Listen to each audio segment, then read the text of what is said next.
Hello viewers, എല്ലാവർക്കും made in കൊച്ചിയുടെ മറ്റൊരു വീഡിയോയിലേക്ക് സ്വാഗതം. ഇന്നത്തെ വീഡിയോ കൊണ്ട് എടുക്കാൻ ഉദ്ദേശിക്കുന്നത്, നിങ്ങളിപ്പോൾ കറന്റ്ലി വർക്ക് ചെയ്യുന്ന ജോബ് ഒക്യുപ്പേഷൻ PR എലിജിബിൾ ആണോ, പിന്നെ ഇവിടെ ഏറ്റവും കൂടുതൽ ഡിമാൻഡ് ഉള്ള അല്ലെ ഏറ്റവും കൂടുതൽ പ്രയോറിറ്റി ഉള്ള സ്കിൽസ് അഥവാ ജോലികൾ എന്തൊക്കെയാണ് PR വേണ്ടിയിട്ട്, അങ്ങനത്തെ ഒരു കൊച്ചു വീഡിയോ ആണ് എടുക്കാൻ ഉദ്ദേശിക്കുന്നത്. അപ്പോൾ ഒട്ടും താമസിപ്പിക്കാതെ വീഡിയോയിലേക്ക് കടക്കാം. അപ്പോൾ ആദ്യം തന്നെ ഗൂഗിളിൽ SOL ഓസ്ട്രേലിയ എന്നടിച്ചു കൊടുക്കണം. imi.homeaffairs.gov.au. അപ്പോൾ ഗവൺമെൻറ് ഒരു വെബ്സൈറ്റ് പേജ് ഓപ്പൺ ആവും. ഇതിൽ തന്നെ നമുക്ക് ഏറ്റവും അടിയിലേക്ക് സ്ക്രോൾ ചെയ്യണം. ഈ സ്കിൽഡ് ഒക്യുപ്പേഷൻ ലിസ്റ്റ് എന്ന് പറയുന്ന സെക്ഷനാണ് നമ്മൾ ഇന്ന് നോക്കാൻ പോകുന്നത്. ഇപ്പോൾ എന്താണ് ഈ skilled occupation list? Australian government എല്ലാ കൊല്ലവും അവർക്ക് ആവശ്യമായിട്ടുള്ള സ്കില്ല് അഥവാ ഒക്യുപ്പേഷൻ അവർ ഈ സ്കിൽഡ് ഒക്യുപ്പേഷൻ ലിസ്റ്റിനകത്ത് അപ്ഡേറ്റ് ചെയ്തുകൊണ്ടിരിക്കും. ഇപ്പം നിങ്ങളൊരു എൻജിനീയറോ നേഴ്സോ ടീച്ചറോ ഡിസബിലിറ്റി വർക്കറോ റെസ്റ്റോറൻറ്റ് മാനേജറോ നിങ്ങൾ വർക്ക് ചെയ്യുന്ന എന്ത് ഫീൽഡ് ആണെങ്കിലും ഇതിനകത്ത് സെർച്ച് ചെയ്ത് നോക്കുക. ഈ ഒരു സ്കിൽഡ് ഒക്യുപ്പേഷൻ ലിസ്റ്റിനകത്ത് നിങ്ങളുടെ ഒക്യുപ്പേഷൻ ഉണ്ടെന്നുണ്ടെങ്കിൽ നിങ്ങൾ PR എലിജിബിൾ ആണ്. അപ്പോൾ ഞാൻ ഇതിനകത്തൊരു എക്സാമ്പിൾ എന്നുള്ള രീതിയിൽ ആദ്യം നേഴ്സ് അടിക്കാൻ പോവാണ്. ഇപ്പോൾ സെർച്ച് ബാറിൽ നമ്മൾ നേഴ്സ് എന്ന് ടൈപ്പ് ചെയ്തിട്ട് നമ്മൾ സെർച്ച് ചെയ്യുന്നു. അപ്പോൾ ആദ്യമേ തന്നെ നമുക്ക് എൻറോൾ നേഴ്സ് എന്ന് പറയുന്ന ഒരു സ്കിൽഡ് ഒക്യുപ്പേഷൻ കിടക്കുന്നത് കാണാം. എന്നിട്ട് അതിൻ്റെ റെസ്പെക്റ്റീവ് ആയിട്ടുള്ള ആൻസ്കോ കോഡ് കിടപ്പുണ്ടാവും. പിന്നെ അതിൻ്റെ തൊട്ടടുത്ത് തന്നെ വിസാസും കിടപ്പുണ്ട്. അപ്പോൾ ഈ ഒരു എൻറോൾ നേഴ്സ് എന്ന് പറയുന്ന ഒക്യുപ്പേഷന് ഏതൊക്കെ വിസയ്ക്കാണ് ആപ്ലിക്കന്റ് എലിജിബിൾ ആയിട്ടുള്ളതെന്നുള്ളതാണ് ഇവിടെ എഴുതിയിരിക്കുന്നത്. സ്കിൽ നോമിനേറ്റഡ് സബ് ക്ലാസ് 190 ഇത് PR ആണ്. 407 ട്രെയിനിങ് വിസ, ഇത് ടെമ്പററി ആയിട്ടുള്ള വർക്ക് വിസ ആണെന്ന് തോന്നുന്നു. സ്കിൽഡ് റീജിയണൽ വിസ അഗെയിൻ ഇത് വർക്ക് വിസയാണ്. സ്കിൽ ഷോർട്ടേജ് വിസ ഇതും വർക്ക് വിസയാണ്. അങ്ങനെ ഒരുപാട് ടൈപ്പ് വിസകൾ കിടപ്പുണ്ട്. 491 ആണെങ്കിൽ റീജിയണൽ സ്കിൽ വിസയാണ്. PR പാത്വേ ഉള്ള ഒരു വർക്ക് വിസയാണിത്. 3 വർഷത്തേക്ക് നമുക്ക് 491 വിസ നമുക്ക് കിട്ടും. അതിനുശേഷം ഡയറക്റ്റ് PR നമുക്ക് എലിജിബിൾ ആയിരിക്കും. പിന്നെ 186 എന്ന് പറയുന്നതും സ്പോൺസേർഡ് വിസയാണ്. അപ്പോൾ ഇങ്ങനത്തെ പല സ്ട്രീമുള്ള വിസകൾ നമുക്ക് നേഴ്സിങ്ങിന് നമുക്ക് ചെയ്യാൻ പറ്റും. പിന്നെ നേഴ്സിൻ്റെ തന്നെ പല കാറ്റഗറീസ് ഉണ്ട്. Mother craft nurse, nurse educator. ഇപ്പോൾ ഈ മദർ ക്രാഫ്റ്റ് നേഴ്സ് എന്താന്ന് ഒരു കൗതുകത്തിൽ സത്യം പറഞ്ഞാൽ എനിക്ക് പോലും അറിയില്ല. അപ്പോൾ നമ്മൾ എന്താ ചെയ്യേണ്ടതെന്ന് വെച്ചാൽ ഇതിൻ്റെ ആൻസ്കോ കോഡ് ഇവിടെ കിടപ്പില്ലേ, അതിൽ നമ്മൾ ക്ലിക്ക് ചെയ്യുക. അപ്പോൾ ഈ ഒരു എൻറോൾഡ് അല്ലെങ്കിൽ മദർ ക്രാഫ്റ്റ് നേഴ്സിൻ്റെ ജോബ് ഡിസ്ക്രിപ്ഷൻ അല്ലെങ്കിൽ എന്തൊക്കെയാണ് അവർ ജോലിയിൽ അവരുടെ ടാസ്ക് ഇൻക്ലൂഡ് ചെയ്യുന്നതെന്നുള്ളത് ഈ പേജിൽ നോക്കിക്കഴിഞ്ഞാൽ നമുക്ക് ആ ഒരു ക്ലാരിറ്റി ഉണ്ടാവും.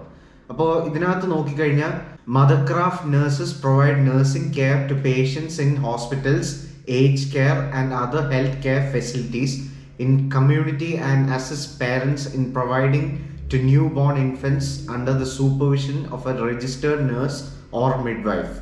ഓക്കെ, ഇപ്പം എനിക്ക് കൃത്യമായിട്ട് മനസ്സിലായി എന്താണ് മദർ ക്രാഫ്റ്റ് നേഴ്സ് എന്നുള്ളത്. രജിസ്റ്റേർഡ് നേഴ്സിൻ്റെ തൊട്ട് കീഴിൽ വർക്ക് ചെയ്യുന്ന പുതിയതായിട്ട് ജനിച്ച പിള്ളേർക്കും പിന്നെ ഏജ് കെയർ ഫെസിലിറ്റീസിലും പിന്നെ നോർമൽ പേഷ്യൻ്റ് ഉള്ള ഫെസിലിറ്റീസിലും വർക്ക് ചെയ്യുന്ന നേഴ്സുമാരെയാണ് മദർ ക്രാഫ്റ്റ് നേഴ്സസ് എന്ന് വിളിക്കുന്നത്. പിന്നെ ഇവരുടെ ടാസ്ക് എന്തൊക്കെയാണെന്നുള്ളത് നോക്കണം. Assessing, planning and implementing health care for patients according to accepted nursing practice and standards, providing interventions, treatments, therapies such as administrating medications and monitoring responses to treatments and care plans. ഇതുപോലെ ഇവരുടെ whole job description അല്ലെങ്കിൽ task കൊടുത്തിട്ടുണ്ട്.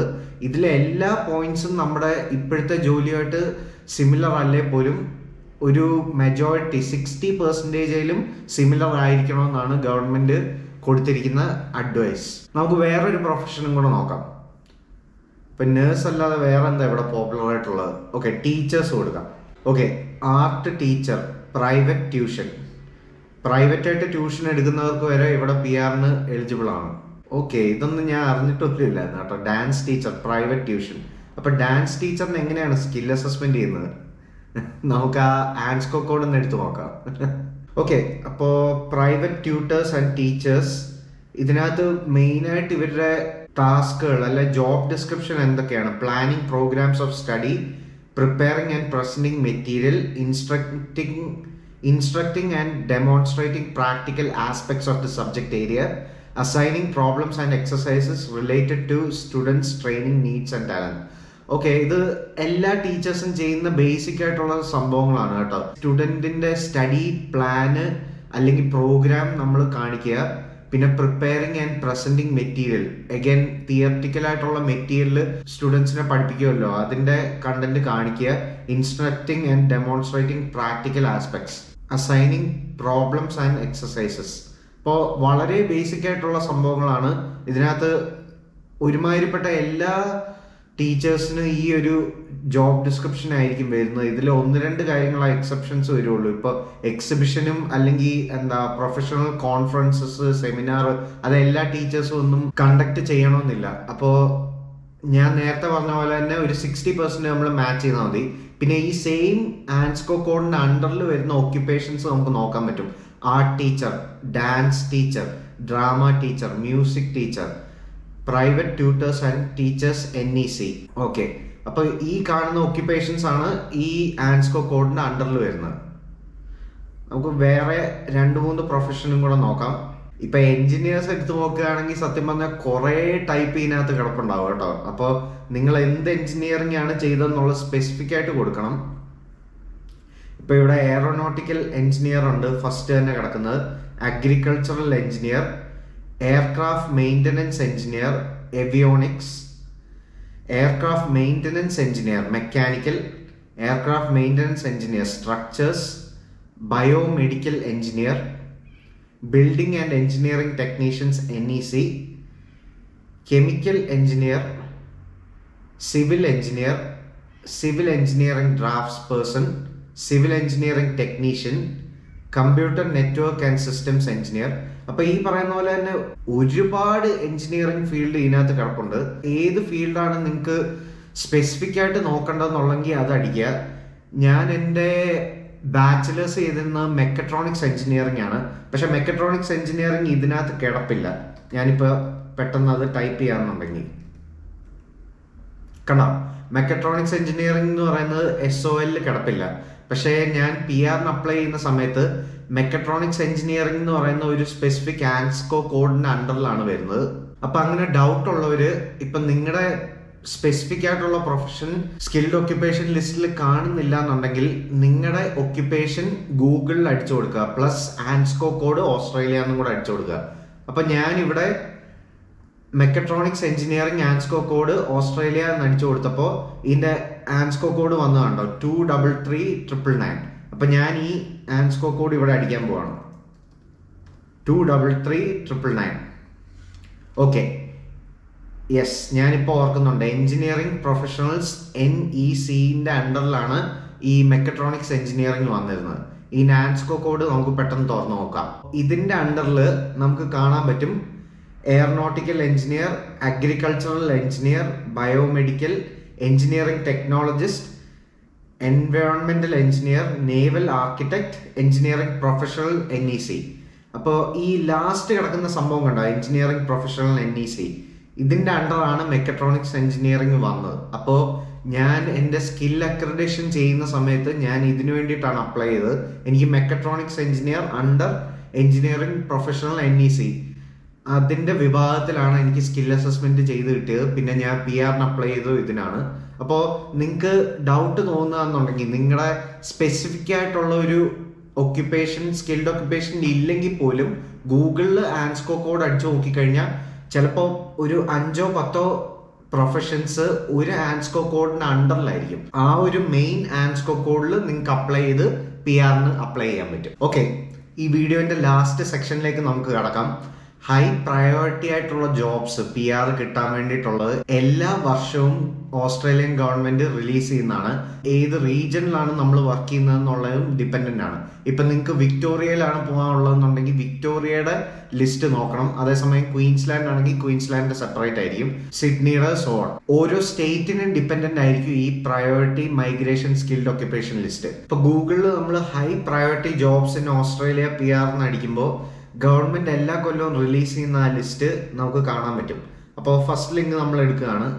ഇതൊരു ഏജൻസിയാണ്. ഇവരുടേതായ research ചെയ്തിട്ടാണ് ഇവർ ഈ list publish ചെയ്തേക്കുന്നത്. അപ്പം നമുക്ക് ഈ ലിസ്റ്റ് പെട്ടെന്നൊന്ന് എടുത്തു നോക്കാം. അപ്പോൾ ഫസ്റ്റ് തന്നെ ആ ലിസ്റ്റിൽ കിടക്കുന്നത് രജിസ്റ്റേർഡ് നഴ്സസ് ആണ്. സ്വാഭാവികം, പ്രത്യേകിച്ച് കോവിഡും കൂടെ വന്നതിന് ശേഷം ഇവിടെ നഴ്സുമാരുടെ ഡിമാൻഡ് വളരെയധികം കൂടിയിട്ടുണ്ട്. ഇപ്പോഴും നല്ല ഷോർട്ടേജ് ഉണ്ടെന്നാണ് പറയുന്നത് ഹെൽത്ത് കെയർ വർക്കേഴ്സിന്. അപ്പോൾ ഒബ്വിയസ്ലി അവർ ഫസ്റ്റ് ആണ് ഈ ലിസ്റ്റിൽ. രണ്ടാമത് കിടക്കുന്നത് software and applications programmer. Software and applications programmer തീർച്ചയായിട്ടും നമ്മുടെ എക്കണോമിന് ആവശ്യമുള്ള ഒരു സംഭവമാണ്. ഗവൺമെന്റ് മാത്രമല്ല, പ്രൈവറ്റ് സെക്ടറിനും ഇവരുടെ ആപ്ലിക്കേഷൻസ് വളരെയധികം ഇമ്പോർട്ടൻ്റ് ആണ്. ട്രാവല്, പിന്നെ എന്താ പറയുക, ബാങ്കിങ് സെക്ടർ, ട്രാൻസ്പോർട്ടേഷൻ, അങ്ങനെ ക്രിട്ടിക്കലായിട്ട് നമ്മുടെ എക്കണോമിന് ആവശ്യമുള്ള എല്ലാ സോഫ്റ്റ്വെയർ ആൻഡ് ആപ്ലിക്കേഷൻ പ്രോഗ്രാമേഴ്സിനെയാണ് മെയിനായിട്ട് ഇവർ ഉദ്ദേശിച്ചേക്കുന്നത്. അടുത്തതെന്ന് പറയുന്നത് സെക്കൻഡറി സ്കൂൾ ടീച്ചേഴ്സ്. ഒബ്വിയസ്ലി ടീച്ചേഴ്സിനും ഇവിടെ ഡിമാൻഡാണ്. എല്ലാ രീതിയിലുള്ള ടീച്ചിങ് ഫീൽഡിലുള്ളവർക്കും ഡിമാൻഡ് ഉണ്ട് ഇവിടെ. പിന്നെ ഇലക്ട്രീഷ്യൻസ്, അഥവാ ഓസ്ട്രേലിയയിൽ വിളിക്കുന്നത് സ്പാർക്കി എന്നാണ്. ഈ സ്പാർക്കികൾക്കും ഇവിടെ ഭയങ്കര അധികം ഡിമാൻഡ് ഉള്ള ഒരു എക്കണോമിയാണ് ഇപ്പോഴത്തെ രീതിയിൽ. പ്രൈവറ്റ് ആയിട്ട് ഉള്ള ഇലക്ട്രീഷ്യൻസ് ആണ് കൂടുതലും ഇവിടെ വർക്ക് ചെയ്യുന്നത്. സ്വന്തമായിട്ട് ബിസിനസ് സ്റ്റാർട്ട് ചെയ്യാറുണ്ട്. പൊതുവെ മിക്കവരും അപ്രന്റീസ് ആയിട്ട് വർക്ക് ചെയ്യും ഏതെങ്കിലും ഒരു ഫേമിന്റെ അണ്ടറിൽ. 1 വർഷമോ 2 വർഷമോ കഴിയുമ്പോൾ സ്വന്തമായിട്ട് ബിസിനസ് സ്റ്റാർട്ട് ചെയ്യും. അങ്ങനെയാണ് അവരുടെ മെയിൻ ആയിട്ടുള്ള ഒരു പാത്ത് വേ. പിന്നെ ലിസ്റ്റിൽ വരുന്ന അക്കൗണ്ടൻസ് ആണ്. അക്കൗണ്ടിങ് ഫീൽഡിലുള്ളവർക്ക് ഇവിടെ ജോലി സാധ്യതകൾ വളരെയധികം കൂടുതലാണ്. ഞാൻ എപ്പോഴും സീക്കില് അഥവാ ലിങ്ക്ഡിനിൽ നോക്കുമ്പോൾ അക്കൗണ്ടൻസിന്റെ വേക്കൻസീസ് കിടക്കുന്നത് കാണാറുണ്ട്. എസ്പെഷ്യലി CPA, ചാർട്ടേഡ് അക്കൗണ്ടൻസ് പഠിച്ചവർക്കും ഇവിടെ വളരെയധികം സാധ്യത ഉണ്ട്. പിന്നെ അടുത്തത് വരുന്നത് സിവിൽ എഞ്ചിനീയറിംഗ് ആണ്. സിവിൽ എഞ്ചിനീയറിംഗും ഇവിടെ വളരെയധികം ഇമ്പോർട്ടൻ്റ് ആണ്. പ്രത്യേകിച്ച് പ്രൊഫഷണൽ രീതിയിലുള്ള civil engineering, construction, popular infrastructures, road, bridges, buildings, അങ്ങനത്തെ ഫീൽഡിലുള്ളവരെയാണ് മെയിനായിട്ട് നോക്കുന്നത്. പിന്നെ 7ാമത് വരുന്നത് ICT business and system analyst.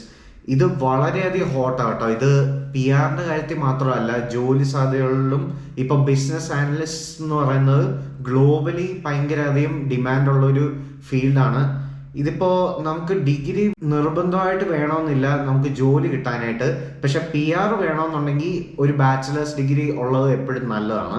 അടുത്ത വരുന്നത് മെക്കാനിക്കൽ എഞ്ചിനീയേഴ്സ് ആണ്. മെക്കാനിക്കൽ എഞ്ചിനീയേഴ്സ് പൊതുവെ ഈ വെബ്സൈറ്റിൽ പറയുന്നത് ഡിസൈനിങ്, ഡെവലപ്പിംഗ് അല്ലെങ്കിൽ മെക്കാനിക്കൽ സിസ്റ്റംസ്, മെഷീനറി മെയിൻറ്റെയിൻ ചെയ്യാൻ വേണ്ടിയിട്ട് ഉള്ളവർക്കാണ് കൂടുതൽ പ്രയോറിറ്റി ഉള്ളത് നമ്മുടെ ഓസ്ട്രേലിയയിൽ.